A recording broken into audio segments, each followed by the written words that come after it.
प्रियाजू का वो बताया हुआ उपाय। श्री वृंदा सखी, ये वृंदावन की अधिष्ठात्री देवी हैं। ये वृंदावन की पूरी व्यवस्था को देखती हैं। प्यारे जू के नित्य केली की व्यवस्था करती हैं और इनकी कृपा के बिना कोई वृंदावन में प्रवेश नहीं कर सकता। ये हमारी प्यारी जू की प्रिय सखी वृंदा सखी श्री तुलसी महारानी जी। चंद्रानना सखी ने कहा कि परम सौभाग्यदम राधे महापुण्यम वरप्रदम श्री कृष्ण श्यापि लब्ध्यर्थम, तो उनका तुलसी सेवनम मतम। मेरे मत में यदि तुलसी जी की सेवा की जाए, तुलसी जी का यदि स्पर्श हो जाता है, तुलसी जी का नाम कीर्तन किया जाता है, तुलसी जी को प्रणाम किया जाता है, तुलसी जी का वृक्ष लगाया जाता है, तुलसी जी को जल अर्पित किया जाता है और तुलसी दल से नित्य भगवत सेवा की जाए, तो बहुत जल्दी श्री कृष्ण प्रसन्न हो जाते हैं। प्रतिदिन जो तुलसी जी की भक्ति करता है, तुलसी का पौधा रोप करके तुलसी जी का सिंचन करना, तुलसी जी को तिलक लगाना, तुलसी जी को माला पहनाना, तुलसी जी की परिक्रमा करना, तुलसी जी को प्रणाम करना, वो कोटि सहस्त्र युगों तक ऐसा महान सुकृत होता है कि भगवान श्री कृष्ण के नित्य समीप रहता है जो तुलसी जी की सेवा करता है। जब तक मनुष्य की लगाई हुई तुलसी की शाखा प्रशाखा बीज पुष्प सुंदर दल से तुलसी जी सुशोभित होती है, तब तक हजारों कल्पों में श्री हरिधाम में रहते हुए उसका कभी पुण्य नष्ट नहीं होता। जैसे एक दिन तो 1000 कल्प, 2 दिन 2000 कल्प वो भगवान के नित्य धाम में महान सुकृत के बल से भगवत धाम में रहेगा, जो तुलसी जी का पक्का मान लीजिए। जब स्वयं में से तो तुलसी जी रोपण करके तुलसी जी का एक वन लगाया था और रोज नवीन नवीन मंजरी तुलसी दल लेकर प्रभु के चरणों में, कहीं न कहीं तुलसी जी की कृपा हुई। वृंदावन, ये वृंदा अधिष्ठात्री देवी वृंदावन की है, इनकी कृपा के बिना। हे चंद्रानने, संपूर्ण पत्रों और पुष्पों को जो उतार करके सम्मान पूर्वक पहले प्रार्थना करनी चाहिए। हे वृंदा देवी, हे तुलसी जी, भगवान श्री हरि की पूजा के लिए या प्रियाजू की पूजा के लिए हम आपके कुछ मंजरी कुछ दल लेकर के सेवा करना चाहते हैं, आप कृपा करके मुझे दीजिए, और फिर उतार लें। ऐसे नोचना नहीं, बहुत सम्मान से बहुत प्यार से, तो तुलसी जी प्रसन्न होते हैं। जो मनुष्य तुलसी दल से श्री हरि की पूजा करता है, कोई भी पाप उसका स्पर्श नहीं कर सकता। पूर्व में किया हुआ कोई भी पाप उसको दंड नहीं मिलेगा, जो तुलसी जी की आराधना नित्य करता है। अब इतना जल भी ना चढ़ा दे, हमारे पुण्य हो जाए और तुलसी जी अंतर ध्यान। अनुकूल जल, जैसे मान लो गमले पे हैं तो इतना बड़ा तांबे का रोज उससे चढ़ा, अब भर के लोटा चढ़ा दोगे 2-4 दिन में अंतर ध्यान हो जाएंगे तुलसी जी। बहुत विवेक से जरूरत है, मतलब भारी पुण्य होगा। अब इतना बड़ा लोटा रोज जल चढ़ाओगे तो 2-4 दिन में पीली होके अंतर ध्यान हो जाएंगे। भाई इतना जल, अनुकूल जल चाहिए। एक तांबे का छोटा सा लिया, ऐसे डाल, रोज डालो, उसमें कोई फर्क नहीं। और गमला उठाकर धूप में विराजमान करो। सेवा का मतलब क्या है? जो तुलसी जी को जल अर्पित करके तुलसी जी की सेवा करता है, हरि चिंतन करता, कभी कोई पाप उसका स्पर्श नहीं कर सकता। 100 भार सोना, 400 भार चांदी,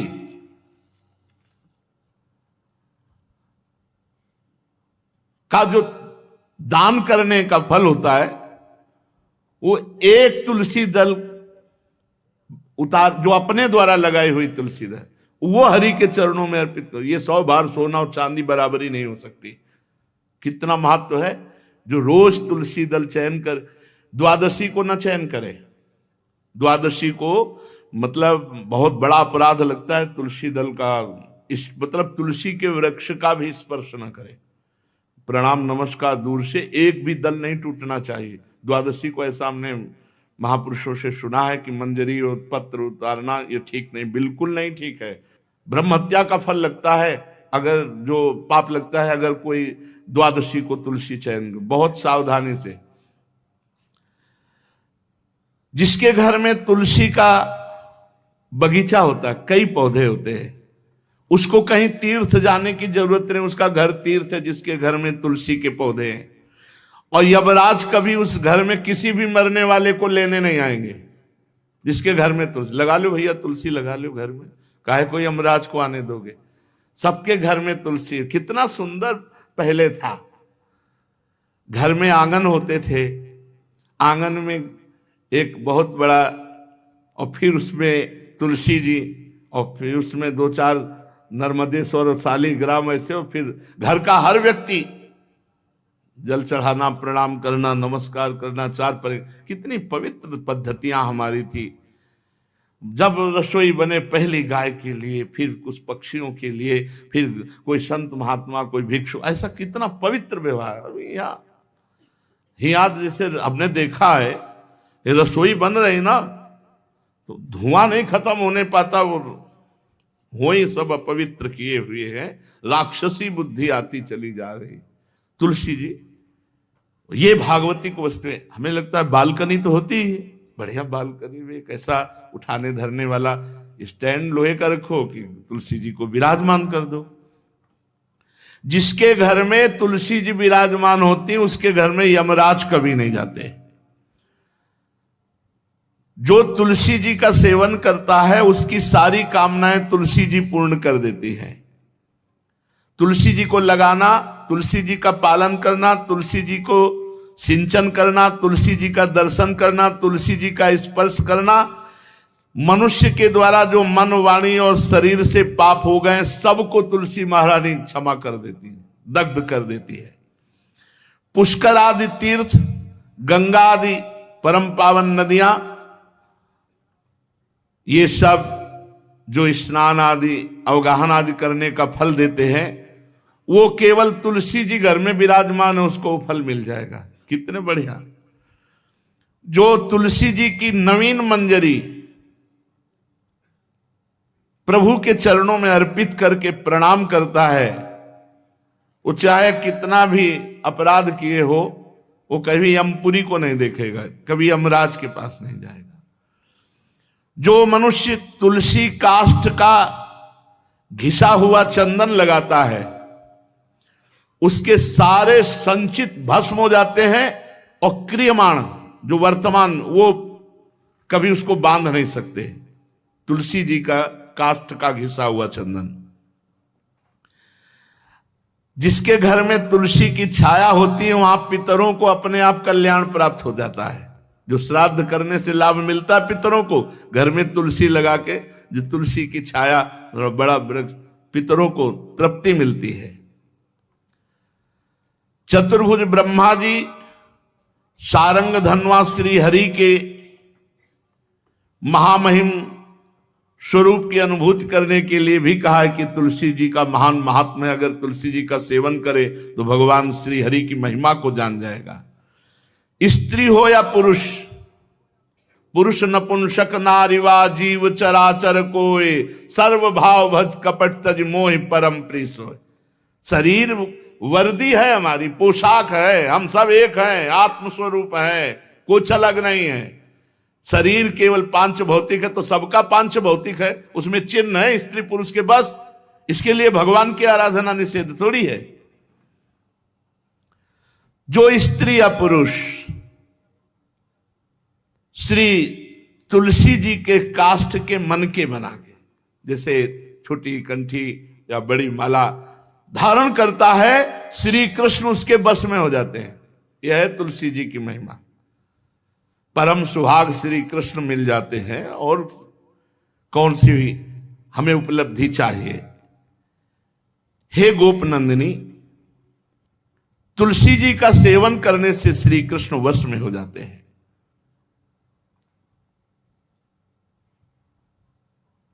जो तुलसी की माला से नाम जप करता है, काउंटर वाली बात तो स्मृति के लिए भाई है, हम निषेध नहीं करते, नहीं बहुतों के भजन बंद हो जाएंगे, पर हम इतनी महिमा जरूर बता देते हैं कि तुलसी माला से जो नाम जप किया जाता है उससे आध्यात्मिक सिद्धि बहुत जल्दी होती है। गुरुदेव भगवान कहते थे जो अंगुलियों से रगड़ होती है मन का से, उसमें आध्यात्मिक ऊर्जा शक्ति तुलसी माला से। प्लास्टिक पर भाई करो, निषेध नहीं कह रहे, बंद हो जाएगा वो भी राधा राधा कहना, वो हमें बंद नहीं करना, हम कह रहे तुम जैसे बने वैसे करो, लेकिन माला का बहुत बड़ा प्रभाव है। तुलसी परम पवित्र भगवान श्री हरि की प्रिया, और उनके काष्ठ को जब हम ऐसे ऐसे नाम के साथ, तो विशेष ऊर्जा शक्ति, आध्यात्मिक शक्ति हम में जागृत होती है। हो सके जिनको ऐसा बन सके तो छोटी एक वो आती है सुमिरनी, उसको रख लो, अपनी जेब में रख लो, उससे करो। और नहीं है तो भैया तुम इसी से करो, नाम जप करो, भाव को भाव अना खालसो, नाम जपत मंगल दिस दसो। सुंदर सुंदर तुलसी जी के वृक्षों के समीप बैठ करके जो अनुष्ठान किया जाए वो बहुत लाभदायक। श्रीमद् भागवत का, गोपाल सहस्त्र नाम का कोई भी पाठ तुलसी जी के समीप विराजमान करके किया जाए, आचार्य को बुला करके तुलसी पूजन करना चाहिए, विविध प्रकार के अनुष्ठान, अरे तभी तो सब मंगल होता है। पहले था, हमने देखा है, 4 बजे माताजी दरवाजे के सामने लीपती, रोज का काम। जो पुराने घरों में देहरी के आगे आके 4 बजे लीप करके वहां अपना चौकपुर के दीपक जला, मतलब क्या पवित्रताएं थी, क्या मंगल था। जब किसी को निमंत्रण दिया जाता था सबके पैर धोए जाते थे, सुंदर बिछौना बिछा करके, और उसमें बैठ कर पत्तल और रज के सकोरा कुल्हड़ ऐसे भोजन पाया। कितना पवित्रता, जो हमारी पूर्व पवित्रता थी, धोती कुर्ता चोटी, पवित्रता। मान लो अगर बाहर जा रहे तो पैजामा कुर्ता, ऐसे बहुत पवित्र पोशाकें थी, पवित्र आचरण थे, पवित्र खान पान था। घर में जाओ तो एक पवित्रता है। किसी भी घर में ऐसा नहीं था कि देव मूर्ति ना विराजमान हो, किसी भी घर में ऐसा नहीं था तुलसी जी विराजमान न हो, 1-2 गाय जरूर होती थी, पवित्रता। अब तो बड़ा विचित्र, ये भारतीय गौएं जो श्वेत रंग की, जो अरुण रंग की, जो सींग वाली हैं, वो उनका आप दुग्ध देखिए, दूह कर रख दीजिए, स्वर्णिम कांति छाई मिलेगी। ये हमारी भारतीय पद्धति, ये हविष्यान्न, इससे देवताओं का, भगवान का, सबका अभिषेक पूजन होता है। शुद्ध गाय जो हमारी भारतीय है, तीला है उसके जैसे निकला हुआ, वो भगवान ने सेवा की है। हमारे गोविंद भगवान का नाम ही गोविंद, गौओं के इंद्र। भगवान सुबह से निकल जाते थे, शाम तक गौओं को चराते थे। बड़ा तो किशोरी जी ने श्री तुलसी जी के पूजन की बात, भगवान गोपियों से वादा किए थे कि अब तुम्हें अगली पूर्णिमा को रास, अब रास बिना रासेश्वरी के नहीं हो सकता, लिखा हो चाहे ना लिखा हो। कोई भी विद्वान, कोई भी प्रवक्ता इस बात को बतावे, कहते हैं भागवत में राधा नाम नहीं लिखा है, भागवत राधामय ही है। सांद्रानंद घन प्रेम मूर्ति किशोरी, बिना लाडली जू के कोई रास बता दे कहीं भी, कभी भी, कैसा भी, महारानी जू के बिना रासेश्वरी के रास हो ही नहीं सकता, लिखा हो चाहे ना लिखा हो। क्यों नहीं लिखा? याते श्री सुख प्रगट कियो नहीं, जहां बोले राधा तो समाधि लग जाती हो, यहां 7 दिन में तक्षक काटना है। श्री सुखदेव जी ने महारानी जी का नाम, हरिराम व्यास जी कह रहे, याते श्री सुख प्रगट कियो नहीं, जानि सार को सार परम धन, राधा नाम आधार। वैसे तो रोज संकेत वन में, पीछे हमने चर्चा की थी, प्रेम सरोवर में प्रियालाल मिलते थे, नंदगांव बरसाने। आज लालू ने एक नई लीला रची, गोप देवी लीला है। श्री लालजू महाराज प्रियाजू को रास के लिए उन्होंने सोचा एक बार छलिया रूप रख करके महल में प्रवेश करते हैं, देखते हैं लाडली जू पहचानती है कि नहीं, और कितना प्यार लाडली जू करती है। महाराज तो जो रूप धारण करें तो सभी सुंदर हैं, तो सुंदरता के समुद्र हैं। जब नकबेसर धारण करते ना, अंजन और घूंघट नीलांबर का, महाराज हृदय चूर चूर हो जाए, ऐसे सुंदर है। गोरी किशोरी भी चकोरी है जिनकी, नीलांबर धारण करके, और जिस समय लाली लगा के महाराज अपने राधा पी जी को कभी कभी जब आते हैं तो देखो ऐसा लगता है यार बलिहार है महाराज, जो रूप धारण करते सीधे हृदय पर प्रहार करते हो। प्रभु ने गोप देवी का रूप धारण किया, गोपांगना का। श्री चरणों में नूपुरों की झनकार, कटी में करधनी जिसमें क्षुद्र घंटिका लगी हुई हैं। अद्भुतम गोपिका रूपम चलत झंकार नूपुरम किंकिणी घंटिका शब्द मंगुलीयक भूषितम। बड़ी दिव्य अंगूठियां धारण किए हुए अंगुलियों पे, कमर में करधनी जो रुंझुन रुंझुन, श्री चरणों में नूपुर, और रत्न कंकण केयूर मुक्ताहार विराजितम। कलाइयों में रत्न जटित कंगन, बीच बीच में चूड़ियां, कंगन ऐसे, बाजूबंद, कंठा, मोतियों के हार और शीश फूल, केशपास, वेणी रचना, नासिका में मोती की बुलाक, बेशर और अलकावली, घुंघराली अलकावली, श्याम वर्ण के केश। ऐसा रूप धारण किया जो देखे मुग्ध हो जाए श्याम सुंदर को। वृषभानु भवन की तरफ चले। खाई और परकोटों से युक्त वृषभानु भवन 4 दरवाजों से सुशोभित, प्रत्येक द्वार पर काजल के समान वर्ण वाले गजराज झूम रहे। राजभवन की बड़ी मनोहरता है। उस मंडप प्रांगण में वायु के समान वेग वाले घोड़ों से अंगरक्षक, महल की रक्षा करने वाले चारों तरफ दौड़ रहे हैं वृषभानु भवन में। और बड़ी ही सुंदर सुंदर गौएं, धर्म धुरंधर बलवान साण रमा रहे। बहुत से गोपाल बंशी वेद धारण किए हुए उनको संभाल रहे हैं। वृषभानु जी का भवन क्या है, ऐसा लगता है कि विश्वकर्मा ने पूरी कला कौशल लगा दी। और महारानी जी के लिए भवन के अंदर ही बगीचा, झरना, सरोवर, सब कोटि कोटि सूर्य के समान कांति वाली सुंदर सुंदर मणियां खंभों में जटित हैं, जिससे प्रकाश फैल रहा है।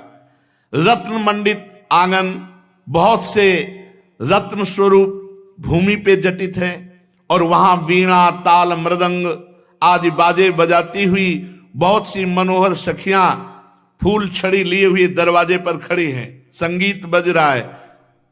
उस अंतापुर में दिव्य विशाल उपवन की छटा छटक रही। भीतर ही अनार, कंद, मंदार, नींबू तथा अन्य ऊंचे ऊंचे वृक्ष लहला रहे। केतकी, मालती, माधवी लताएं बड़ी सुंदर वृक्षों का आलिंगन किए हुए श्री राधा निकुंज महल के अंदर ही कल्प वृक्ष के फूलों की सुगंध से भौरे मत वाले हो रहे हैं। शीतल मंद सुगंध वायु चल रही है। कहीं सहस्त्र दल कमलों के पराग को बारंबार वायु बिखेर रही है। निकुंज शिखरों पर बैठे हुए मोर कभी नाचते हैं, कभी कूक रहे हैं, कहीं कोकिला, कहीं सारस, कहीं सुख। और फूलों के सहस्त्र सहस्त्र सैयाएं जगह जगह, कभी लाडली जो इधर से निकले किसी में भी विराजमान हो जाए। मेघ मंदिर में सैकड़ों फुहारे छूट रहे। बाल सूर्य के समान कांतिमान कुंडल तथा विचित्र वर्ण वाले वस्त्र धारण किए हुए करोड़ों बलवान महल के आसपास श्री लाडली जी के, और श्री स्वामिनी जी की परिचर्या में सब सुसज्जित सखियां केसरिया रंग के सूक्ष्म वस्त्रों को सजाकर पर्दा बनाया गया है। जलज पुष्प, थलज पुष्प, जगह जगह पल्लव बिखेरे गए हैं और घुटनों तक पुष्पों का पराग महारानी जो चलेंगे राजभवन में। ऐसा मालती मकरंदों के फव्वारे, मालती मकरंदों के, मालती के सुंदर मकरंद के पराग के सुगंध से युक्त ऐसे फव्वारे चल रहे हैं। ऐसे आंगन